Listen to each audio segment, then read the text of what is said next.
Hoje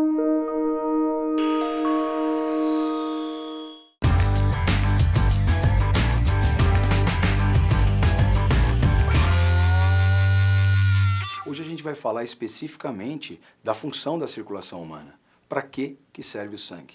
Só que antes da gente explicar como que é a circulação humana, a gente precisa ter uma noção de como é formado o tecido sanguíneo. Se nós pegarmos, por exemplo, o sangue humano e submeter a um processo de centrifugação, que é o submeter ele numa máquina que gira numa velocidade muito rápida, passando aí de 10.000 RPMs, o sangue acaba dividindo em duas fases. Essa fase mais densa é a fase onde ficam as hemácias e os outros elementos celulares.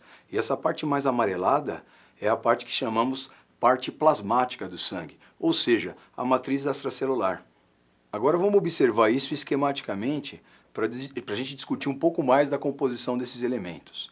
Então a parte amarelada, como eu disse, é o plasma sanguíneo.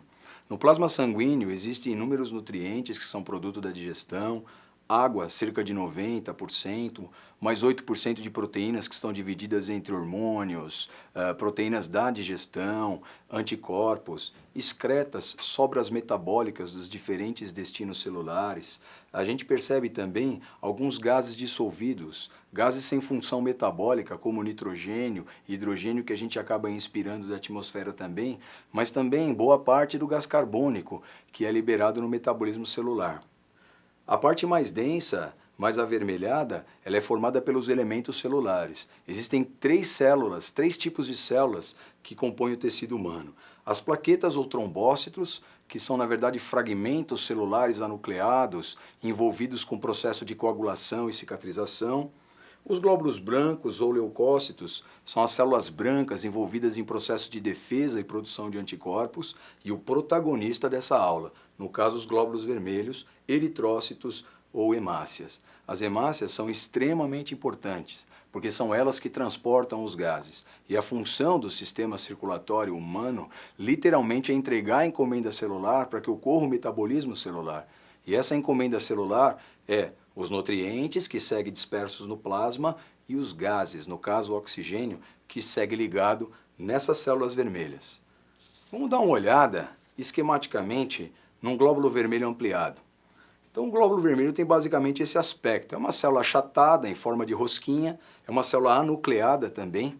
As nossas medulas ósseas produzem essas células em uma quantidade muito grande. Então, no indivíduo adulto masculino, a quantidade dessas células por ml de sangue passa de 5 milhões. E a coisa mais importante que a gente precisa citar, característica da composição dessas células, é uma proteína especial chamada hemoglobina. Então, uma única hemácia apresenta várias hemoglobinas. Na verdade, a hemoglobina não é uma proteína, ela é um complexo proteico formado por 4 cadeias polipeptídicas que se arranjam em forma de vaso. Aqui não está representado, mas essa trama polipeptídica alinha 4 domínios férricos. Isso mesmo, essa é a única proteína do corpo que recebe ferro em sua composição. E o ferro vai exercer um papel muito importante. É como se ele atraísse o oxigênio no transporte, funcionando como um verdadeiro ímã. O coração trabalhando, de acordo com o ciclo cardíaco, como nós discutimos na aula passada, vai fazer com que essas hemácias transportem, graças à hemoglobina, a encomenda celular, oxigênio e gás carbônico para ser liberado no pulmão. Agora vamos ver como é que isso acontece?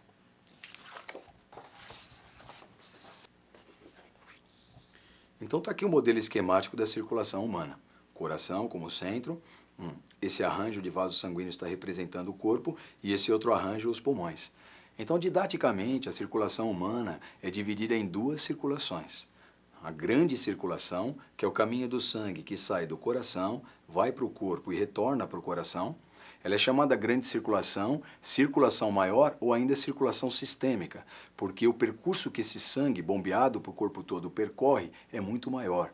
Ele vai entregar o oxigênio para todas as partes, para todos os sistemas, daí inclusive o nome sistêmica. A circulação menor é o caminho do sangue que sai do ventrículo direito, vai para o pulmão, troca gases e retorna para o átrio esquerdo do coração. Pequena circulação porque esse caminho é menor, envolve só o bombeamento de sangue para a região pulmonar e o retorno para o coração. Ela é também chamada circulação menor ou ainda circulação pulmonar. Só que essas circulações, elas acontecem ao mesmo tempo. a cada ciclo cardíaco, como nós vimos nas aulas anteriores. Ou melhor dizendo, a cada sístole ventricular, o sangue é bombeado para ambos os circuitos e retorna para o coração. Mas o que está acontecendo aqui? Por que ocorre essa troca gasosa de oxigênio por gás carbônico? A resposta é metabólica e envolve uma organela celular muito conhecida de todos, a mitocôndria.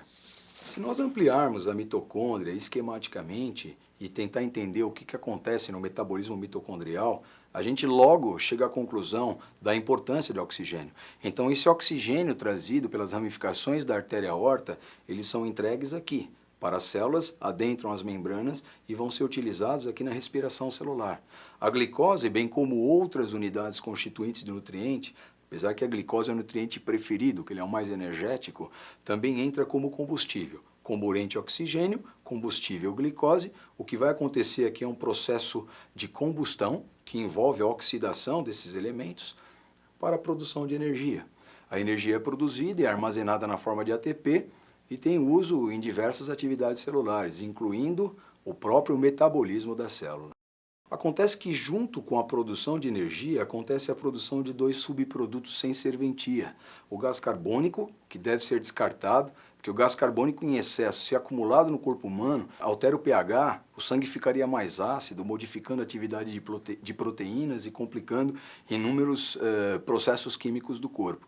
Então ele precisa ser descartado. É por isso que a hemácia segue transportando oxigênio, entrega esse oxigênio para a célula e recolhe o gás carbônico de volta para o coração. É como se ele chegasse no coração e agora pela artéria pulmonar ganhasse impulso para ir para o pulmão, que vai ser o órgão que será o responsável pelo descarte desse subproduto.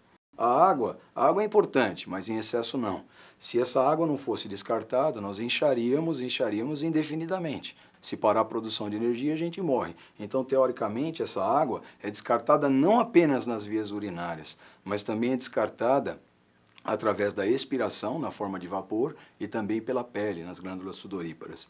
Destaque para o sangue, mais uma vez, que leva a água para os locais específicos de descarte, seja via urinária, seja glândula sudorípara, ou seja, expiração pulmonar. E aqui, nesse momento de troca gasosa pulmonar, o que está acontecendo? Está acontecendo um processo conhecido como hematose. Então, a hematose é literalmente a troca gasosa do pulmão.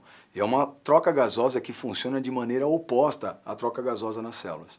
Enquanto as hemácias entregam oxigênio para o metabolismo celular e recolhem o gás carbônico, agora essas mesmas hemácias, ou parte desse gás carbônico, como eu já disse, que segue dissolvido no plasma sanguíneo, o que vai acontecer agora é a entrega desse gás carbônico para o pulmão, que será descartado pela expiração e a captura, o sequestro do oxigênio atmosférico. Então vamos ampliar esquematicamente o momento dessa troca gasosa para a gente compreender um pouco mais sobre a hematose. O que está acontecendo nesse momento de troca gasosa é o uso de uma estrutura conhecida como alvéolo pulmonar. Quando nós inspiramos, ele incha e quando nós expiramos, ele esvazia, promovendo em parte o movimento da caixa torácica.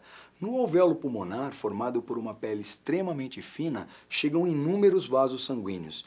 Então esses vasos sanguíneos que a gente está vendo chegando com o sangue rico em gás carbônico, eles são ramificações da artéria pulmonar.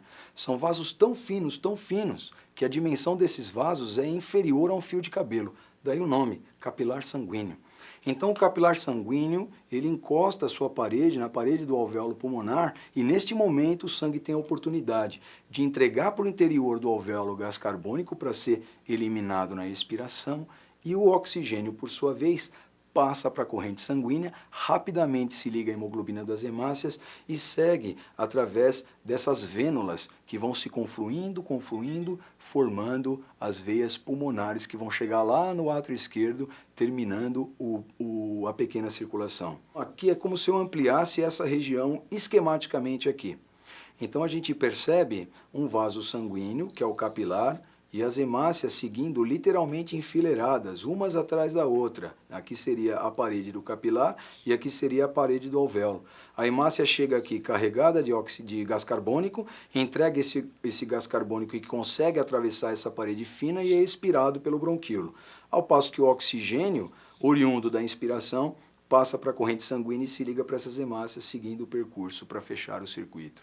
Então, duas coisas a gente precisa entender para fechar essa aula. Dois mitos que às vezes surgem na cabeça do aluno de ensino médio. Primeiro mito, nós não temos duas circulações. É apenas uma circulação, só que essa circulação é dividida didaticamente em dois circuitos, justamente para a gente entender a troca gasosa celular e pulmonar. Mas a cada sístole ventricular elas acontecem ao mesmo tempo. E o segundo mito que a gente precisa desconstruir é que nós não temos dois sangues. Não existe um sangue arterial e um sangue venoso, um sangue rico em oxigênio e um sangue rico em gás carbônico. Na verdade, nós estamos falando de um único sangue. Só que ora as hemácias estão transportando oxigênio, ora as hemácias estão transportando gás carbônico. Tudo depende para onde elas estão indo ou de onde elas estão voltando.